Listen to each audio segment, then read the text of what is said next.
Hello everyone, good evening. स्वागत है आपका अपने चैनल हिस्ट्री वन में। राजस्थान के लोक नाट्य हमने डिस्कस किए थे। लोक संगीत, लोक नृत्य और लोक नाट्य, तीनों टॉपिक अपने कंप्लीट हो चुके हैं। कुछ क्वेश्चंस लोक नाट्य से रिलेटेड हम कर चुके हैं। अब कुछ और क्वेश्चंस करते हैं, तो शुरू करते हैं। स्वतंत्र बावनी क्या है? अगर आपको याद हो तो जब मैंने आपको रम्मत लोक नाट्य पढ़ाया था तो उस समय मैंने आपको बताया था एक जैसलमेर के एक कवि थे जिनका नाम था तेज कवि। याद है आपको? तेज कवि के बारे में बताया था, जैसलमेर से बिलोंग करते हैं। उन्होंने इस स्वतंत्र बावनी की रचना की। तो ये क्या है? रम्मत लोक नाट्य पर लिखी गई एक पुस्तक है, ठीक है, या लोक नाट्य है, रम्मत लोक नाट्य से संबंधित है। स्वतंत्र बावनी रम्मत, ये पूरा इसका नाम है। जैसलमेर के तेज कवि ने इसको लिखा है, ठीक है। और आपको मैंने ये भी बताया था कि ये जो तेज कवि है, इन्होंने जैसलमेर में ही श्री कृष्णा कंपनी के नाम से एक रम्मत अखाड़ा शुरू किया था। ये जो तेज कवि हैं, इन्होंने ही जैसलमेर में श्री कृष्णा कंपनी के नाम से एक रम्मत अखाड़ा शुरू करा था। और ये जो पुस्तक लिखी गई है स्वतंत्र बावनी रम्मत, ये कब लिखी गई है? 1943 में, 1943 में। नेक्स्ट क्वेश्चन, भरतेश्वर बाहुबली रास किसकी रचना है? तो अब याद करो, जब अपनी पहली क्लास हुई थी लोक नाट्य की, उसमें मैंने आपको 3 पुस्तकों के नाम बताए थे जो कि राजस्थानी भाषा में लिखी गई पुस्तकें हैं, जिससे हमें लोक नाट्य की जानकारी प्राप्त होती है। उसमें से ही मैंने आपको एक बताया था, भरतेश्वर बाहुबली रास, जो कि किसकी पुस्तक है? शालिभद्र सूरी की।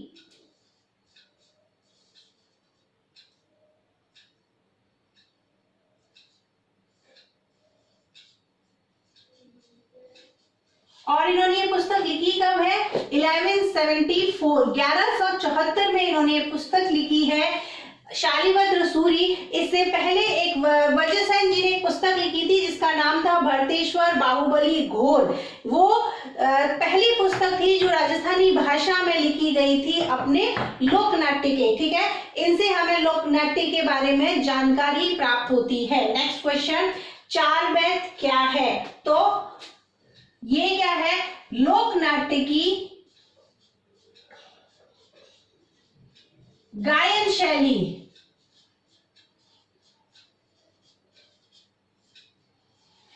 ठीक है। आप ये भी कह सकते हैं लोक नाट्य की गायन शैली है। आप ये भी बोल सकते हैं कि काव्य से भरपूर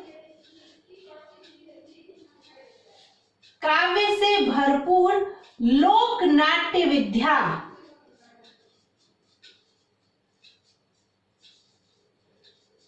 ठीक है।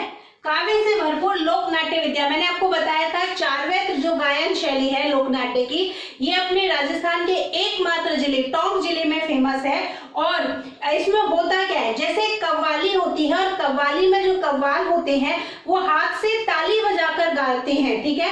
उसी तरीके से इसमें होता है, लेकिन इसमें हाथ से ताली नहीं बजाई जाती है, घुटनों के बल खड़े होकर गाया तो जाता है, लेकिन ढफ बजाया जाता है, ठीक। नेक्स्ट क्वेश्चन, राजस्थान में जालौर में शादी के समय थाकना शैली में कौन सा नृत्य किया जाता है? तो कौन सा नृत्य किया जाता है?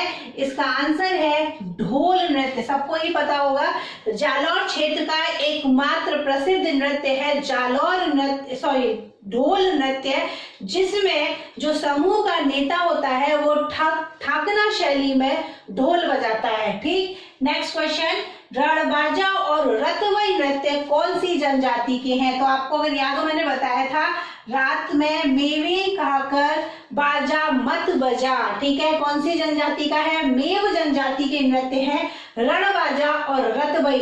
इसमें रणबाजा में क्या होता है? इसमें स्त्री और पुरुष दोनों मिलकर नृत्य करते हैं, एक युगल नृत्य है, स्त्री और पुरुष दोनों मिलकर नृत्य करते हैं। जबकि जो रतवई नृत्य है, इसमें केवल स्त्रियां भाग लेती है। रतवई नृत्य में केवल स्त्रियां भाग लेती हैं, कभी पंक्तिबद्ध होकर, मतलब एक लाइन बनाकर, तो कभी गोल गोल घेरा बनाकर, ठीक है, राउंड राउंड में इस नृत्य को करती हैं। रम्मत नाट्य में पाटा संस्कृति कहाँ की देन है? तो रम्मत नाट्य में जो पाटा संस्कृति है वो कहाँ की देन है? बीकानेर की देन है। कहाँ की देन है? बीकानेर की देन है। रंबक नाट्य मैंने आपको बताया था बीकानेर और जैसलमेर में ही ज्यादा प्रसिद्ध है, और बीकानेर में आचार्यों का जो चौक है वहां पर रंबक अखाड़ा खेला जाता है। तो रंबक नाट्य में पाटा संस्कृति कहाँ की देन है? ये अपने बीकानेर की देन है। सींग वाले शेरों का नृत्य किस जिले में होता है? देखो याद करो, सींग वाले शेरों का नृत्य मतलब नाहर नृत्य, और नाहर नृत्य कहाँ पर होता है? तो ये भीलवाड़ा में होता है। देखो जिला पूछा है आपसे तो भीलवाड़ा जिले में होता है, और अगर स्थान आपसे पूछ लें तो स्थान है मांडलगढ़। ठीक है, जिला पूछा है तो जिला है अपना भीलवाड़ा, और स्थान अगर आपसे पूछ ले तो स्थान है मांडलगढ़।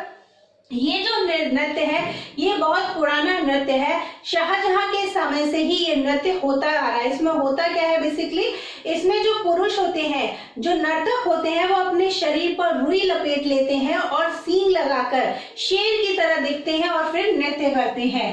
गोपी जी भट्ट का संबंध किस लोक नाट्य से है? गोपी जी भट्ट का संबंध है तमाशा लोक नाट्य से, और ये जो तमाशा लोक नाट्य है ये कहाँ पर प्रसिद्ध है? तो ये प्रसिद्ध है अपने जयपुर में। ठीक है, तमाशा लोक नाट्य कहाँ पर प्रसिद्ध है?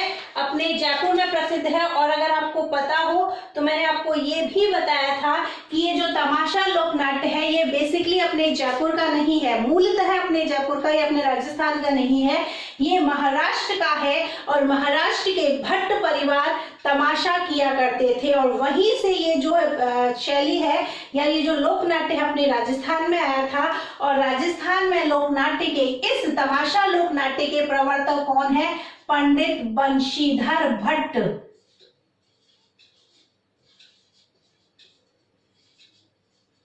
ठीक है, याद रखना तमाशा लोक नाट्य से संबंधित है गोपी जी भट्ट, और ये जो तमाशा लोक नाट्य है महाराष्ट्र का है, मूलतः महाराष्ट्र से ही अपने राजस्थान में आया था।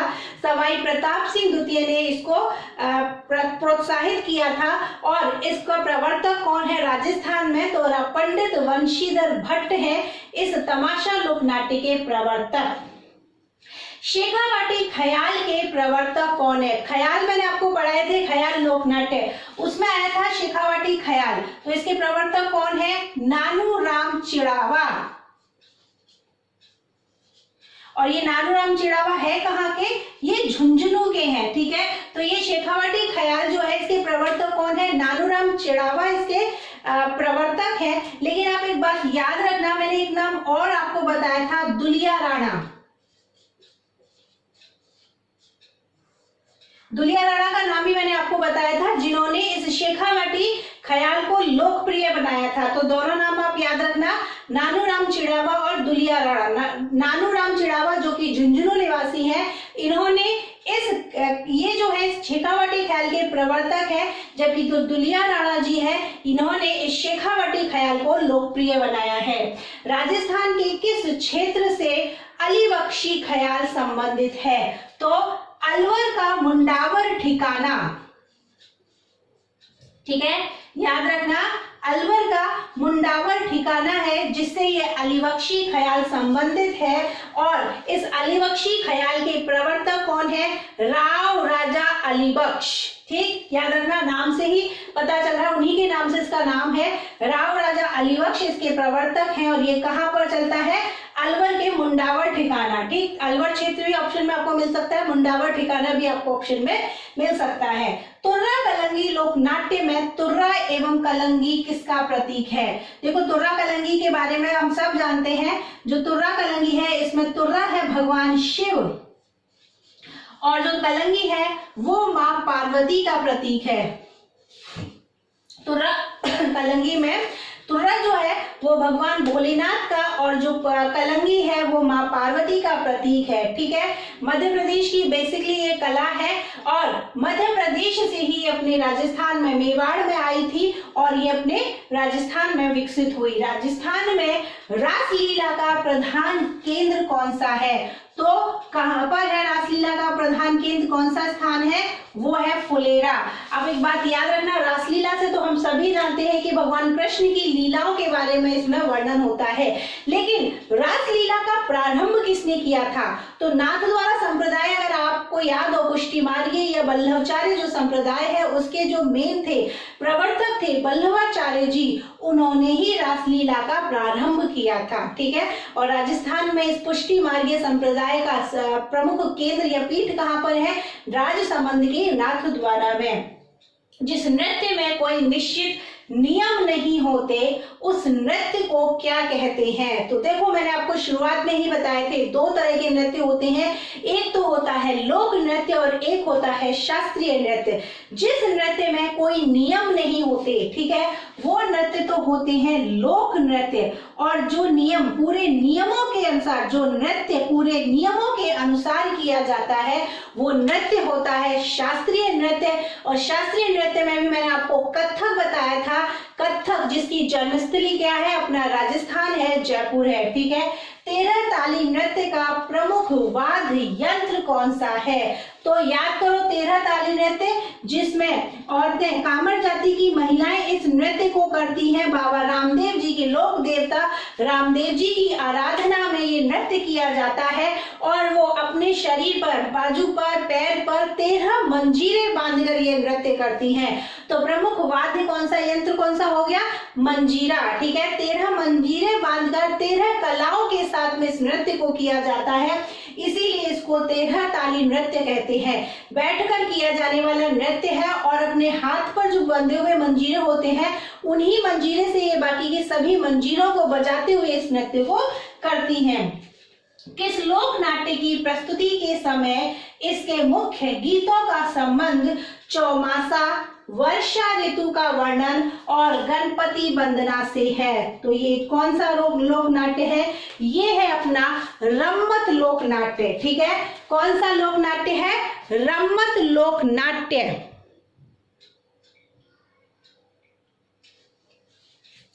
नेक्स्ट क्वेश्चन, किस नृत्य नाटिका में भगवान शिव को पुरिया कहा जाता है? तो किस नृत्य नाटिका में भगवान शिव को पुरिया कहा जाता है? भीलों का एक बहुत ही प्रसिद्ध लोक नृत्य है, नृत्य नाटिका है, जिसमें भगवान शिव और भस्मासुर की कथा का वर्णन किया जाता है या वाचन किया जाता है, या वो अपने नाटक के द्वारा उस कथा को दिखाते हैं। और ये लोक नाट्य कौन सा है? ये है गौरी लोक नाट्य। एक्चुअल में ये एक नृत्य नाटिका है, मतलब नृत्य करते करते उस नाटक का ये मंचन करते हैं। ठीक है, गौरी लोक नृत्य नाटिका है, जिसमें भीलों का एक प्रसिद्ध नृत्य नाटिका है, जिसमें ये जो है भगवान शिव और भस्मासुर की जो कथा है उसका इसमें ये नाट्य दिखाते हैं, और इसमें जो शिव का रूप धारण करते हैं उसको पुरिया कहा जाता है, और बाकी सभी उस पुरिया के चारों ओर ही नृत्य करते हैं।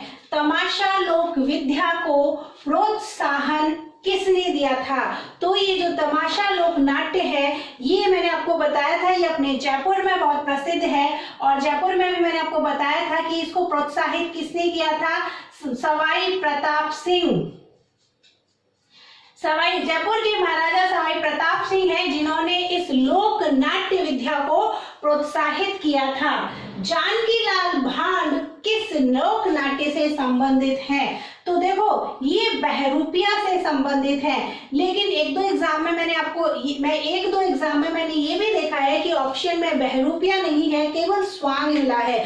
तो अगर ऐसा आपके सामने सिचुएशन आती है तो आप वहां पर स्वांग भी करेक्ट करके आना, क्योंकि ये जो बहरूपिया कला है वो स्वांग का ही एक रूप माना जाता है। ठीक है, ये जो बहरूपिया कला है वो स्वांग का ही एक रूप होता है। इसमें भी ऐसा ही होता है स्वांग की तरह ही, कि किसी दूसरे व्यक्ति के रूप धारण करके, मतलब उसके जैसा मेकअप करके, उसकी जैसी वेशभूषा, उसकी जैसी पोशाक धारण करके उसी के जैसा अभिनय करना, ये होता है बहरूपिया। और ये जो जानकी लाल भांड है, जानकी लाल जी ने इस बहरूपिया कला को अपने देश में ही नहीं, विदेशों में भी इसको बहुत ही प्रसारित किया है, विदेशों में भी इसको एक पहचान दिलाई है, इसीलिए इनका नाम बहुत ही प्रसिद्ध है। संत पीर शाह अली और तुकनगीर ने किस ख्याल की रचना की थी? तो ये तो सभी जानते होंगे, कौन सा है? तुर्रा कलंगी। देखो, मैंने आपको बताया था जब तुर्रा कलंगी पढ़ाया था कि ये जो संत पीर है तुकनगीर जो है ये हिंदू संत हैं, ठीक है। ये मध्य प्रदेश के चंदेरी राज्य में रहते थे। तो ये जो तुर्रा कलंगी ख्याल है ये बेसिकली है कहाँ से, ये तुर्रा कलंगी जो है मूलतः मध्य प्रदेश के चंदेरी राज्य से ही संबंधित है और वहीं से ये लोग मेवाड़ आए थे। ये जो है चंदेरी राज्य में रहते थे, वहीं पर इन्होंने तुर्रा कलंगी ख्याल की रचना करी थी और इससे प्रसन्न होकर जो चंदेरी के राजा थे उन्होंने ये जो तुकनगीर है इनको मुकुट का तुर्रा और जो ये शाह अली है, संत पीर शाह अली, इनको कलंगी भेंट की थी, ठीक है। तो इसी से इस ख्याल का नाम पड़ा तुर्रा कलंगी ख्याल और ये यहीं से मध्य प्रदेश से ही मेवाड़ आए और मेवाड़ आकर ये उदयपुर के क्षेत्र में ही बहुत प्रचलित कला है, ठीक है। उदयपुर साइड में ही बहुत प्रचलित ख्याल है। ये ढोल नृत्य किस संप्रदाय के द्वारा किया जाता है, तो ढोल नृत्य किस संप्रदाय के द्वारा किया जाता है, ये किया जाता है संचालिया संप्रदाय।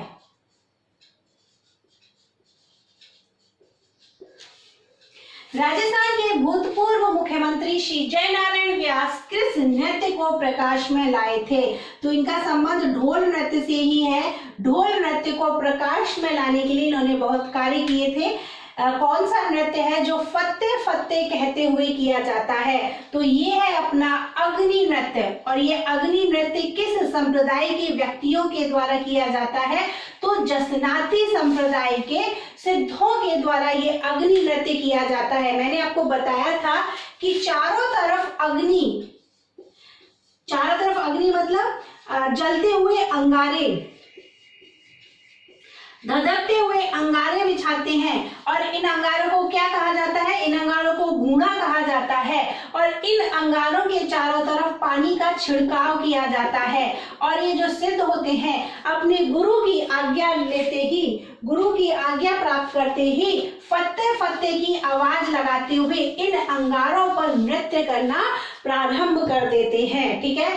तो अग्नि नृत्य है, जसनाती संप्रदाय के द्वारा किया जाता है, बीकानेर में प्रचलित है और बीकानेर का भी कतरिया सा जो गांव है वो अग्नि नृत्य की जन्मस्थली माना जाता है, ठीक। तो सारे क्वेश्चंस हो गए, किसके द्वारा किया जाता है, कौन सा नृत्य है, अग्नि नृत्य है, किस संप्रदाय के द्वारा किया जाता है, जसनाती संप्रदाय के द्वारा किया जाता है, मूलतः कहाँ का है, बीकानेर का, बीकानेर में भी कतरिया सर गांव का, ठीक है। जो अंगारे होते हैं उनको घूणा कहा जाता है, ठीक, क्लियर हो गया।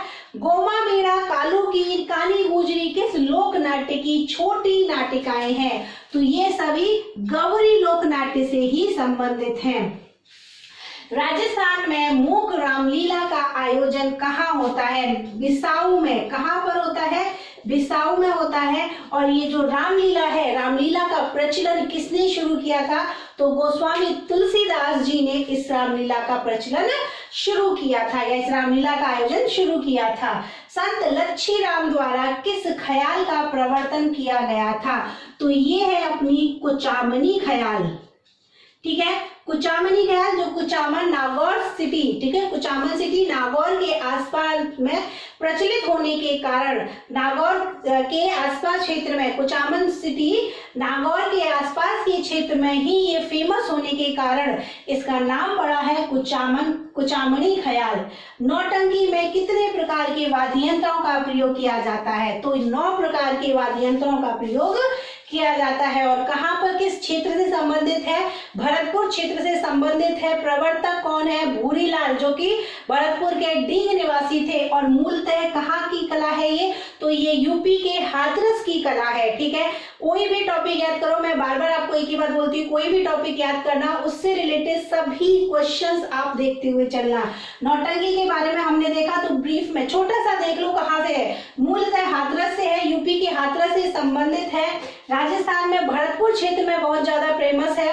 और किसने प्रचलित करा, ये प्रवर्तक कौन है, तो भरतपुर के डीग निवासी हैं भूरीलाल जी, जिन्होंने इस नौटंकी को यहाँ पर हाथरस से यहाँ पर ये लेकर आए थे, ठीक है। 9 प्रकार के वाद्य यंत्रों का इसमें कुल प्रयोग किया जाता है। चंग नृत्य किस क्षेत्र से संबंधित है, तो ये चंग नृत्य है, गीदड़ नृत्य है, ये कहां से है, शेखावाटी क्षेत्र से संबंधित है। चंग वाद्य यंत्र बजाने के कारण इसका नाम पड़ा चंग नृत्य, जवारा नृत्य किस जनजाति से संबंधित है? तो गरासिया जनजाति। मैंने आपको याद हो लोक नृत्य के समय बताया था कि होली के अवसर पर स्त्री और पुरुष एक ग्रुप बनाकर या एक समूह बनाकर एक वृत्ताकार आकार में जो होलिका दहन के लिए जो बनाई जाती है उसके चारों ओर खड़े हो जाते हैं, और जब होलिका दहन होता है उस समय ये नृत्य करते हैं, और नृत्य करने के बाद में स्त्रियों के हाथ में वो जो जवारे का गुच्छा होता है, जो गेहूं की जो कि बाल का गुच्छा होता है जवारा, उसको अग्नि में ये सेकती हैं। ठीक है। कच्छी घोड़ी लोक नृत्य के प्रमुख वाद्य यंत्र कौन से? तो सबसे पहले तो ये बताओ कि कच्छी घोड़ी लोक नृत्य है ये, इसमें बेसिकली होता क्या है? तो कच्छी घोड़ी लोक नृत्य में होता क्या है, जो पुरुष हैं वो अपने कमर के चारों ओर लकड़ी की घोड़ी बांधकर दूल्हे के वेश में तलवार हाथ में लेकर कलाई करते हुए नृत्य करते हैं, और थाली और झांझ इसके मुख्य वाद्य यंत्र हैं। ठीक। राजस्थान लोक नाट्य पर लिखी पहली पुस्तक, ठीक है, तो राजस्थान लोक नाट्य पर लिखी पहली पुस्तक कौन सी है? अभी याद करो, मैंने आपको बताया था एक पुस्तक तो मैंने अभी आपको बताई थी। देखो इसके पूरे अच्छे से देख लेते हैं। 3 पुस्तकें लिखी गई है राजस्थानी लोक नाट्य पर राजस्थानी भाषा में। ठीक है। पहली पुस्तक, पहली है भरतेश्वर बाहुबली रास।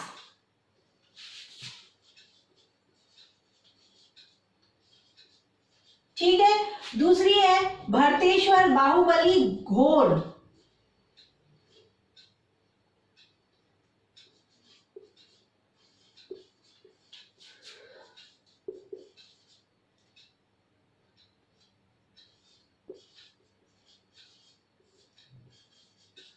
और तीसरी है रोमांतगिरी।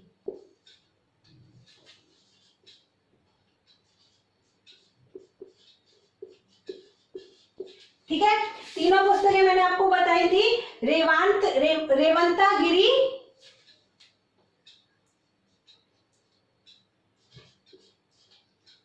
ठीक है। तीसरी है रेवंतागिरी रासू।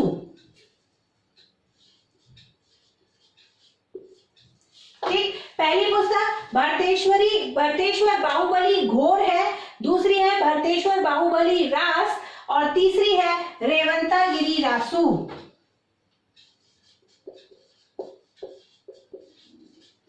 ठीक। ये है राजस्थानी भाषा में राजस्थानी लोक नाट्य पर लिखी गई 3 पुस्तकें। ठीक। पहली लिखी गई है 1168 में, दूसरी है 1174 में। ठीक है। पहली लिखी गई है 1168, दूसरी है 1174, और ये जो तीसरी पुस्तक है ये लिखी गई है 1280 में। ठीक है। पहली पुस्तक लिखी थी वज्रसेन सूरी के द्वारा,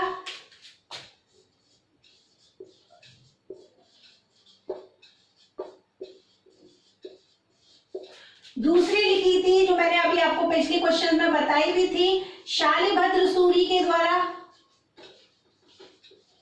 और ये जो तीसरी पुस्तक है ये लिखी गई है विजय सेन सूरी के द्वारा। कोई से भी पूछ ले, हमें तीनों के बारे में पता है, राइटर पता है, पुस्तक का नाम पता है, ईयर पता है। ठीक है। पहली पुस्तक वज्रसेन सूरी के द्वारा लिखी गई है, 1168 में लिखी गई है, नाम है भरतेश्वर बाहुबली घोर।